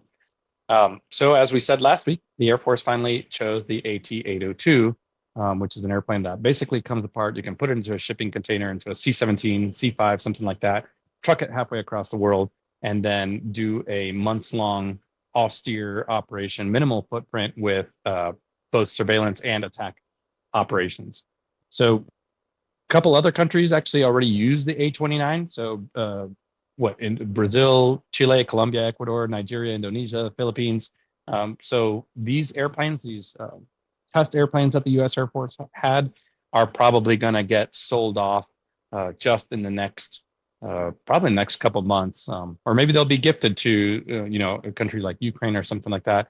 The whole reason behind this whole program was to have an airplane that could easily be maintained by both emerging economies as well as countries that already have this kind of platform, and then the ease of training into this kind of aircraft. So wherever they go, whatever happens to them, I'm sure they're going to find a good home just in the next couple months or so. So sadly, no more stories about the light attack aircraft program. A shame. It'd be a damn good training aircraft as well, I think. I mean, we could all pool together our PTUK coffers and maybe bid on one. If it pops up on some government auction somewhere, right. Hey, our AvGeek listeners, let's let us know, and then we'll bid on it. Right. Okay. It would be fun just to bid on it, right? Yeah, like put in like a 20-pound bid. Yeah, but the bit that worries me is if we're the only people that bid and therefore we win it. Like, what on earth would we do with it? We got that. Shipping issues would be sorted by Armando. Right. Okay. Yeah. Yeah. We can paint it light blue. We'll put Planey McPlaneface or whatever his name is on the side, and it'll just be Plain Talking 1. Very good. Okay. I like that. Sure. Okay. All of my concerns. Light attack weapons. It'll just shoot ones and zeros or podcast or audio. Right. Okay. Very good. Yeah. He's good at this, isn't he? Yeah. Wax lyrical as we go. I don't know. Yeah. Moving So, on. next story comes to us from voanews.com, and Mali's military government, lovely part of the country, or part of the world, I should say, has received several fighter jets and helicopters from Russia, which has become a close and controversial ally in its fight against Islamic militants. The aircraft were handed over during a ceremony at Bamako's airport with Malian President Assimi Gotia. He's done it to me this week, hasn't he, John? And Russian Ambassador Igor Gromyko. Anyway, Dave. Photos of the aircraft were posted to the official presidential Twitter page, with Russian state media RIA saying delivery consists of Sukhoi Su-25 fighter jets, L-39 Albatross jets, and attack helicopters. Malian Defense Minister Sadio Camara said in a speech on Malian state TV channel ORTM that an even larger number of aircraft were delivered. Mali has been fighting Islamic insurgency for the past decade since Islamists took over northern Mali in 2012. Control of Malian territory was regained after France intervened in 2013, but attacks and fighting have continued in the years since, with 2022 already one of the deadliest years on record for the conflict. The French army is in the final stages of withdrawing from Mali after French President Emmanuel Macron announced the withdrawal of forces in February following the increasing tensions with Mali's military government and concerns over Mali working with Russian mercenaries. Now, Armando's made a few comments here. Mali has a strong history of using Russian aircraft for the last few decades. At the same time, they have heavily leaned to the West for training and resourcing. Mali was in dire need of new aircraft. He's seen the ones on the ramp at Bamako. The aircraft need to have a very specific capability. The terrain and geography of Mali is incomprehensible to most Westerners. What is the terrain like then in Mali, Armando? Well, if you've seen The Mummy, it's a bit like that, but with Brendan Fraser. The geography part of this is really interesting because even at 250 knots, whether it's in a C-130 or a Super Tucano or something like that, it takes close to 4 hours, 5 hours to fly across Mali. Now, the problem they're having with their insurgency is on the northern part of Mali. Bamako is on the southwest side of the country. So in fact, to even get to the point, man, this Piper's right as I was talking. So to get to the area where the insurgency and the security problems are, you actually have to probably plan a fuel stop somewhere north in Gao or something like that. And that is the edge of the Sahara Desert. I mean, it is the absolute southern edge of the Sahara Desert, and from there it is complete no man's land. So from a flying standpoint, it is one of the most inhospitable environments in the world, with the sand and the heat. Get this, that the Malian Air Force relied mostly on MiG-21s. And when I went, I used to go regularly to Bamako and work with those guys. Their special commando battalions. These MiG-21s would be just completely dilapidated. Something you would see. I think the ones at Flixton, the airplane at Flixton, are in better shape than the aircraft that were sitting there on the ramp in Mali. And the pilots were climbing into those aircraft and going to fly them. But then they ended up with MiG-21s and Cessna 208 Caravans with rockets on them. So like it's a complete disparity there. And then of course, close to my heart, they had a Basler BT-67 that was their sole transport aircraft on the airplane. Like a couple AN-26s and things like that. But just a complete hodgepodge. Getting L-39s is going to be huge for the Malian government, and it's a very capable airplane. They're going to be able to use that appropriately in their insurgency. And again, it's kind of a trainer aircraft, like we were talking about in the last story. So they're going to be able to put them into use. And then Su-25s, they've been around for decades and decades. So I was going to say the L-39 was brought into service back in 1968, Armando. Yeah, but I think it's still, if it's not still being produced, it's 1996. 96 they finished producing. But fairly new as airplanes go. They'll probably get a couple decades out of use out of them. But they did produce nearly 3,000 of them, Armando. Yeah. Yeah. If you're interested to come see in one fly, they're the jet class at the Reno Air Races is mostly L-39s. It's kind of random. Let's see, Carlos, you want the next story? Or you want me to take it? Go on, Armando. You take that next one. Okay, so this comes from it's the Smithsonian National Air and Space Museum. If anybody has been there recently, they both the museum downtown and the Udvar-Hazy Center out at Washington Dulles Airport, both of them have been under renovation for a couple of years now. So the Air and Space Museum is set to reopen its flagship building on the National Mall there in Washington, D.C. on October 14th. So 8 new and renovated exhibitions. The planetarium, which was cool for me to go to as a kid, the museum store, the cafe, all of this was on the building's west end. It has all just been completely renovated. It took 7 years to renovate all of this.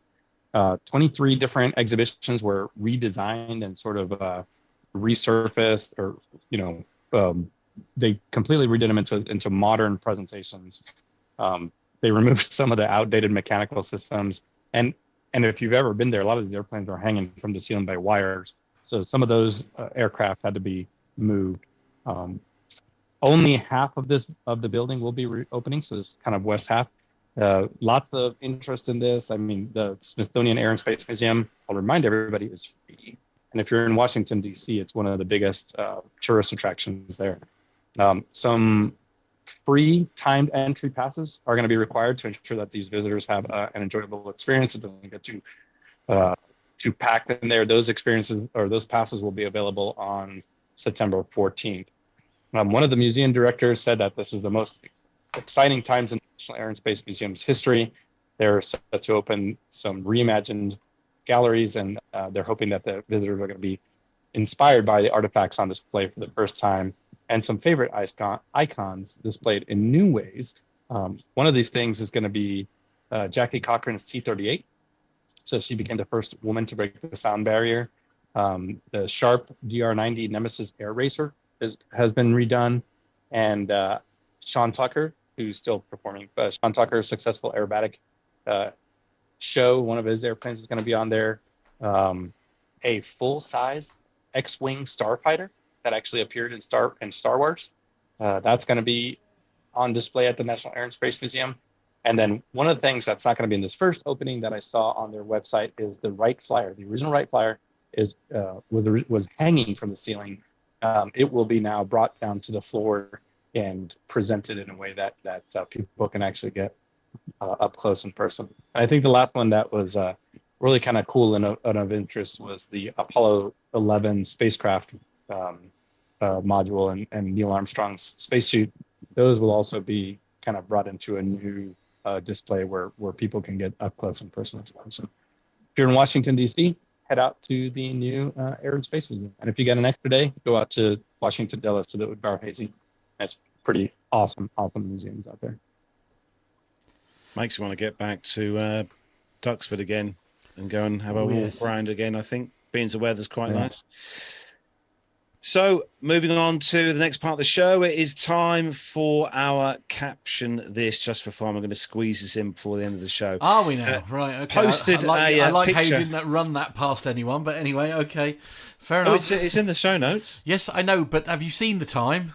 Yeah, I know. We'll be fine. Don't worry. Okay, don't panic. go on then. Yeah. So the picture went up late this week on Thursday, but we still had plenty of feedback. Matt's going to pop the picture up on the screen, and we had plenty of comments for this picture. For those of you watching in the world of audio podcast world, this is what I can only describe as a tricycle. Paper mache, cardboard, military. Shorts 360. Yeah, exactly. Check out the YouTube page if you want to see what this looks like. But anyway, we've had some captions. We're going to kick this off with one from David, who says, "Hi, Dad. I made a few changes to the pram." Nev? Marguerite said, Reliant Robin are showcasing their sidestep into aviation. Armando? Andrew says, Boeing says, it takes years to build an airplane. And then they say, hold my beer. Stuart says, the new green and zero emission Airbus A120 family. Nice. Andy says, due to supply chain issues, Russia announces the new planes they're deploying to the front line in the coming days. Jenny says you'll need 20 egg boxes, some pieces of string, the button box. And Stuart says, has anyone seen my bike? I swear it was here last night. Drummer Dan says, apparently an early contender for the first flight by the Wrong Brothers. Stuart says the Red Arrows take temporary action while the Hawk T1s are grounded. I like that one. Yeah, bravo, Stuart. Yes. Simon says Ryanair step into the private jet sector. Right. Daniel says the short Skyvan is now relieved of its Irish Concorde title. John says RAF pilot defends the RAF's latest Aldi middle aisle jet trainer purchase, saying you think this looks cheap, you should see the Navy's Lidl sponsored submarine. This one, I love this one from Alan. Says a new government report finds that Alibaba and Wish are not deemed reliable places to source new aircraft. This was supposed to be an F-16. Gordon says Boeing revealed their new eco-friendly private jet. It boasts a 100% recyclable airframe. Good. I mean, that's a great thing. Nicholas says, crikey, even Maverick would have trouble with that. Good point. And finally, Jake says the UK government finally steps in with a commercial pilot training course that's finally affordable. Actually, I'll just look at some of the For the win. the comments in the chat room. Oh my word! Captain Ridiculous Wits, the afterbirth of a Cessna and a bicycle. Oh dear! And a nuclear bomb. Right. Okay. Very similar. Yes. Oh, Richard Adams comes up with a very British one. Actually, Matt, can you see that one in the No, chat I room? can't. No. He comes up with Trotters Independent Airlines. Love Yes, that one. it's got a very yes. Yeah, you have to have lived in the UK to get that one, I think. You do, yeah. Don't suppose anybody else would have heard of Only Fools and Horses, would they? Actually, Captain Cruise points out a very, very good thing. Actually, it does actually have lights, landing lights. If you look Does on the bicycle parts, yeah. Really? And Dirk S says at least it has the port side light on the right side. Well, that's something. Anyway, we'll post another one next week, hopefully on Wednesday, on social media, on our Facebook page. Don't forget to follow us on there. And on the subject of social medias, Nev, where can everyone in the world find us on the social media networks? Yes, all you got to do is go to Facebook, Twitter or Instagram, search that for Plain Talking UK. Our WhatsApp number +44 757 224 49166. Email address podcast@plaintalkinguk.com, and the website is www.plaintalkinguk.com. You can subscribe to our YouTube channel as well. Just do a search for Plain Talking UK for that. And on our website, there's an Amazon link, so you can do your shopping from there, and we get paid a small referral fee. If you'd like to become a Patreon, that's also available from our website too. So that is all we've got time for on 422, episode 422 for this week. Thanks to everyone who's tuned in tonight in the YouTube chat room, all the usual family members in there, plus more. And also a big thanks if you are an audio downloader of the show. And don't forget, if you are, and if you've got a spare few minutes on your time in the day, check out on the iTunes or Spotify or Stitcher and give us a rating on there. We'd appreciate your feedback on there as well. And don't forget to send us feedback as well. We'd love to hear from you, listeners in on the show here. And that is about it then, guys. So we are going to wrap up. Don't forget to tune in next Friday, where the food talk will probably continue on the show. And so from me here in my home studio, from Matt in a very warm P2UK Master Suite studio, from Nev in his glorious studios in Buckinghamshire, and from Armando in what can be the best green screen we've ever seen on the show. Take care, everyone. Have a great weekend, and we'll see you next Friday. Say Happy goodbye, birthday, everyone. Carlos! Thank you. Yes. Happy birthday. Bye.